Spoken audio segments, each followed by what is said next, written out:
عزيزي وحبيبي مربي الدواجن، احيانا في بدايه فصل الشتاء بيكون الجو بارد بالليل، لكن لسه بالنهار الى حد ما الشمس بتطلع والجو جميل. فسيادتك بتتصل بالعمال وتجيب لهم طبعا هيترات استعدادا لفصل الشتاء، ويبداوا هم برضو يعملوا السيتنج بتاع الهيتر بالليل على مثلا 33 32 حسب العمر يعني. ولنفرض ان انت عمر مثلا 15 20 يوم وظابط الحراره على 30 درجه، وبعدين بتيجي انت بالنهار بتروح برضو متصل بالعامل تقول له الشمس طلعت اقفل الهيتر. هنا انت في مشكله ممكن تحدث. انت مش ضامن يا عزيزي المربي ان الهواء بالنهار الشمس طالعه وكل حاجه، لكن انت مش ضامن الهواء في الظل حرارته كام. ممكن يكون جوه العنبر الهواء داخل بارد الى حد ما، ممكن يكسر لك او ينزل لك الحراره اللي انت ممشيها بالليل مثلا على 30.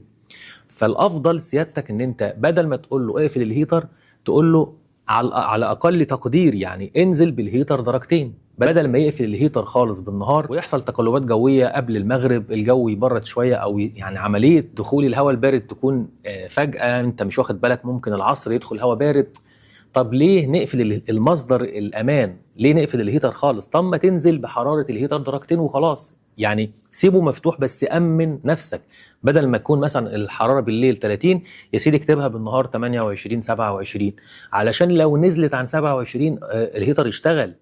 لكن ما تنزلش عن 27 والعامل مش واخد باله وانت مش واخد بالك، انت مشغول في شغلك مثلا في اكل عيشك في مكان تاني، وتروح تلاقي الفراخ مثلا لمت وبردت منك، وتبص تلاقي العامل يقول لك انا ماليش دعوه، هو الارباب او صاحب المال قال لك ما في هيتر. طيب ما هو بدل ما تلغي الهيتر خالص، او بدل ما تتحكم بشكل يعني لا ابيض لا اسود في الهيتر، في الوان. انت ممكن بالليل اوكي 30 عشان تامن حراره الليل، تيجي بالنهار تخلي العامل يكتبها لك 27.